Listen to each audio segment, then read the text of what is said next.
ଆଜି ରାତିରେ ଶୋଇବା ପୂର୍ବରୁ ଭୁଲରେ ବି ଯଦି ଗୋଟେ ଜାଗାରେ ଅଳ୍ପ ଟିକେ ହଳଦୀ ଆଉ ଦୁଇଟା ଲବଙ୍ଗ ଆଣି ଯେଉଁ ଝିଅ ନାଁରେ ଏହି ବଶୀକରଣ କରିଦେବେ, ଗ୍ୟାରେଣ୍ଟି ଦେଉଛି ସକାଳ ହେବା ମାତ୍ରେ ସେ ଝିଅ ଆପେ ଆପେ ପଟିଯିବ, ନିଜେ ଆସି ଆପଣଙ୍କୁ ଭଲ ପାଉଛି ବୋଲି କହିବ।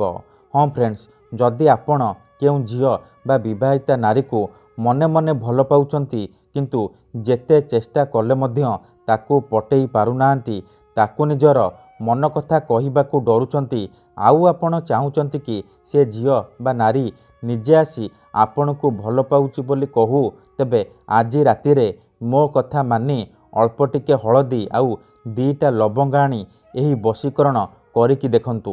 ଗ୍ୟାରେଣ୍ଟି ଦେଉଛି ଯେଉଁ ଝିଅ ପଟୁନଥିଲା ସେ ଝିଅ ଆପେ ଆପେ ପଟିଯିବ। ବିବାହିତା ନାରୀ ନିଜେ ଫୋନ୍ କରିକି ଘରକୁ ଡାକିବ, ଯାହା ଚାହିଁବେ ତାହା କରିବ, କୌଣସି ପ୍ରକାର ବାଧା ଦେବ ନାହିଁ। ଏହି ବଶୀକରଣ ଆପଣଙ୍କୁ ଦେଖିବା ପାଇଁ ସହଜ ଲାଗିବ, କିନ୍ତୁ ହଳଦୀ ଆଉ ଦୁଇଟା ଲବଙ୍ଗର ଏହି ବଶୀକରଣ ପ୍ରଚଣ୍ଡ ମହାଶକ୍ତିଶାଳୀ ବଶୀକରଣ। ଏହାର ପ୍ରୟୋଗ କେବେ ବି ଖାଲି ଯାଏନି। ତେଣୁ ଯେଉଁ ଝିଅ ବା ନାରୀ ଉପରେ ଆପଣ ଏହି ବଶୀକରଣ ମାତ୍ର ଗୋଟିଏ ଥର ପ୍ରୟୋଗ କରିଦେବେ, ସିଏ ସେହି ସମୟଠାରୁ ଆପଣଙ୍କ ଆଡ଼କୁ ଆକର୍ଷିତ ହେବାକୁ ଲାଗିବ। ରାତିଦିନ ଆପଣଙ୍କ କଥା ଭାବିବ, ଯେପର୍ଯ୍ୟନ୍ତ ଆପଣଙ୍କ ପାଖକୁ ଆସିନି, ଆପଣଙ୍କ ସହିତ ସମ୍ପର୍କ ରଖିନି, ସିଏ ଗୋଟେ ମୁହୂର୍ତ୍ତ ବି ରହିପାରିବନି। ହଁ ଫ୍ରେଣ୍ଡସ୍, ଏହି ବଶୀକରଣ କରିବା ପାଇଁ ଆପଣଙ୍କୁ କୌଣସି ପ୍ରକାର ପଇସା ଖର୍ଚ୍ଚ କରିବାକୁ ପଡ଼ିବନି କିମ୍ବା କୌଣସି ପ୍ରକାର କଷ୍ଟ କାମ କରିବାକୁ ପଡ଼ିବନି। ଆପଣଙ୍କ ଘରେ ହଳଦୀ ଗୁଣ୍ଡ ଥିବ, ଆପଣ ହଳଦୀ ଗୁଣ୍ଡ ଆଣିବେ ଆଉ ଦୁଇଟା ଲବଙ୍ଗ ଆଣିବେ। ତାପରେ ମୁଁ ଆପଣଙ୍କୁ କିଛି ପ୍ରୟୋଗ ବିଧି ଶିଖେଇବି, ଆପଣ ସେହି ପ୍ରୟୋଗ ବିଧିକୁ ଠିକ୍ ଭାବରେ କରିଦେବେ। ତାପରେ ଦେଖିବେ କିପରି ସୁନ୍ଦରୀରୁ ସୁନ୍ଦରୀ ଝିଅ ଆପଣଙ୍କ ପ୍ରେମରେ ଦିବାନୀ ହେଇଯିବ। ସୁନ୍ଦରୀ ପଡ଼ିଶା ଘର ଭାଉଜ ରାତିଦିନ ଘରକୁ ଡାକିବ, ଯାହା ଚାହିଁବେ ତାହା କରିବ। ନମସ୍କାର ଫ୍ରେଣ୍ଡସ୍, ଓଡ଼ିଆ ଫଣ୍ଡା ଚ୍ୟାନେଲକୁ ଆପଣମାନଙ୍କୁ ସ୍ୱାଗତ। ଆଜିର ଏହି ଭିଡ଼ିଓଟିରେ ମୁଁ ଆପଣଙ୍କୁ ଶିଖେଇବି ହଳଦୀ ଆଉ ଦୁଇଟା ଲବଙ୍ଗର ସାହାଯ୍ୟରେ ଝିଅ ପଟେଇବା ପାଇଁ ବଶୀକରଣ ବିଦ୍ୟା, ନାରୀ ମୋହିନୀ ବଶୀକରଣ ବିଦ୍ୟା, ଯାହାକୁ ପ୍ରୟୋଗ କରି ଆପଣ କେଉଁ ବି ଝିଅ ବା ବିବାହିତା ନାରୀକୁ ମୁହୂର୍ତ୍ତକ ଭିତରେ ନିଜ ବଶରେ କରିପାରିବେ, ତାଠାରୁ ନିଜର ମନ ମୁତାବକ କାମ ହାସଲ କରିପାରିବେ। ବର୍ଷ ବର୍ଷ ଧରି ଭାଙ୍ଗି ଯାଇଥିବା ପୁରୁଣା ପ୍ରେମକୁ ଫେରାଇ ଆଣିପାରିବେ। ଶାଶୁ, ନଣନ୍ଦ, ଦିଅର, ଭାଉଜ କାହାକୁ ବି ନିଜ ବଶରେ କରି ତାଠାରୁ ନିଜର ମନ ମୁତାବକ କାମ ହାସଲ କରିପାରିବେ। କିନ୍ତୁ ବିଧିଟି କରିବା ପୂର୍ବରୁ ମୋର ଗୋଟିଏ ଛୋଟିଆ କଥା ମନେ ରଖନ୍ତୁ। ମନରେ କୌଣସି ଖରାପ ଉଦ୍ଦେଶ୍ୟ କିମ୍ବା କୌଣସି ଖରାପ କାମ ପାଇଁ ଆପଣ ଏହି ବଶୀକରଣକୁ ପ୍ରୟୋଗ କରିବେନି, କାହିଁକିନା ଏହି ବଶୀକରଣର କୌଣସି ପ୍ରକାର କାଟ ନାହିଁ। ଇଏ ପ୍ରଚଣ୍ଡ ମହାଶକ୍ତିଶାଳୀ ବଶୀକରଣ। ମାତ୍ର ଥରେ ଯେଉଁ ଝିଅ ବା ନାରୀ ଉପରେ ଆପଣ ଏହି ବଶୀକରଣ ପ୍ରୟୋଗ କରିଦେବେ, ସିଏ ସେହି ସମୟଠାରୁ ଆପଣଙ୍କର ସବୁ କଥା ମାନିବ, ଆପଣଙ୍କର ଗୁଲାମୀ କରିବ।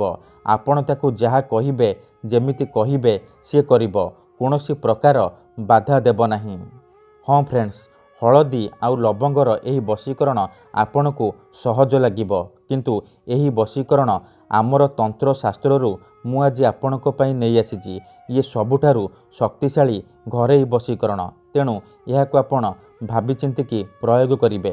ଯଦି ଆପଣ ଯେତେ ଚେଷ୍ଟା କରି ମଧ୍ୟ ଝିଅ ପଟେଇ ପାରୁନାହାନ୍ତି, ନିଜ ପସନ୍ଦର ନାରୀକୁ ପଟେଇ ପାରୁନାହାନ୍ତି, ତେବେ ଏହି ବଶୀକରଣ ଗୋଟିଏ ଥର କରିକି ଦେଖନ୍ତୁ। ତାପରେ ଦେଖିବେ କେମିତି ସେ ଝିଅ ଆପେ ଆପେ ପଟିଯିବ। ଆଜି ରାତିରେ ଶୋଇବା ପୂର୍ବରୁ ଆପଣ ଏହି ବଶୀକରଣ କରିବେ, ସକାଳୁ ଦେଖିବେ ଚମତ୍କାର। ଠିକ୍ ଅଛି, ତେବେ ଏହି ବଶୀକରଣ ଆପଣ କିପରି କରିବେ, କେମିତି ଆପଣ ସେ ଝିଅକୁ ପଟେଇବେ, ଏହାର ପ୍ରୟୋଗ ବିଧି କ'ଣ ମୁଁ ଆପଣଙ୍କୁ ଶିଖେଇବି। ସମ୍ପୂର୍ଣ୍ଣ ପ୍ରୟୋଗ ବିଧି ଠିକ୍ ଭାବରେ ଶିଖେଇବି। ଜାଣିବା ପାଇଁ ଭିଡ଼ିଓଟିକୁ ପୁରା ଧ୍ୟାନ ସହିତ ଶେଷ ପର୍ଯ୍ୟନ୍ତ ଦେଖନ୍ତୁ। ଅଧାରୁ ଛାଡ଼ିକି ପଳେଇଲେ ଆପଣ କିଛି ବି ବୁଝିପାରିବେନି, ପରେ କହିବେ ଗୁରୁଜୀ ଆପଣଙ୍କର ବଶୀକରଣ କାମ କରୁନି। ତେଣୁ ଭିଡ଼ିଓଟିକୁ ପ୍ରଥମେ ଶେଷ ପର୍ଯ୍ୟନ୍ତ ଦେଖନ୍ତୁ, ପ୍ରୟୋଗ ବିଧିକୁ ଠିକ୍ ଭାବରେ ବୁଝନ୍ତୁ, ତାପରେ ଆପଣ ବଶୀକରଣ କରିବା ପାଇଁ ଯିବେ। ଠିକ୍ ଅଛି, ତେବେ ଚାଲନ୍ତୁ ଜାଣିବା ଏହି ବଶୀକରଣ ଆପଣ କିପରି କରିବେ। ମନେ ରଖନ୍ତୁ, ଏହି ବଶୀକରଣ ବିଧିକୁ ଆପଣ କେବଳ ମଙ୍ଗଳବାର ଦିନ କରିବେ। ରାତିରେ ଶୋଇବା ପୂର୍ବରୁ କରିବେ। ଭଲ ଭାବରେ ହାତ ଗୋଡ଼ ଧୋଇକି ଆପଣ ଏହି ବଶୀକରଣ ଆରମ୍ଭ କରିବେ। କୌଣସି ଏକ ଜାଗାରେ ଚୁପଚାପ ବସି ପଡ଼ିବେ, ଯେଉଁଠାରେ ଆପଣଙ୍କୁ କେହି ଦେଖିବେନି କିମ୍ବା ଡାକିବେନି। ତାପରେ କୌଣସି ଏକ ଜାଗାରେ ଅଳ୍ପ ଟିକେ ହଳଦୀ ଆଣିବେ। ତାପରେ 2ଟା ଲବଙ୍ଗ ଆଣିବେ। ତାପରେ ଗୋଟିଏ ଲବଙ୍ଗ ଆପଣ ହାତରେ ଧରିବେ ଆଉ 3 ଥର ସେଇ ଝିଅ ବା ମହିଳାର ନାମ କହିବେ ଯାହାକୁ ଆପଣ ବଶରେ କରିବାକୁ ଚାହୁଁଛନ୍ତି।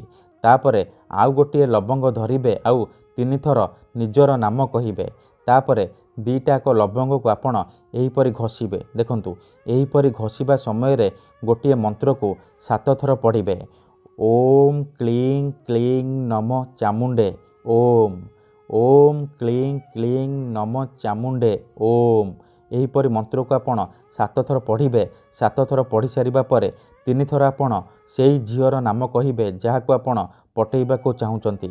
ଏତିକି କରିସାରିବା ପରେ ଲବଙ୍ଗରେ ଗୋଟିଏ ଥର ଫୁଙ୍କି ଦେବେ। ତାପରେ ଏ ଲବଙ୍ଗକୁ ହଳଦୀରେ ପକାଇଦେବେ। ଯେମିତି ଏ ଲବଙ୍ଗ ହଳଦୀରେ ପଡ଼ିବ, ଏହାର ପ୍ରଭାବ ଆରମ୍ଭ ହୋଇଯିବ।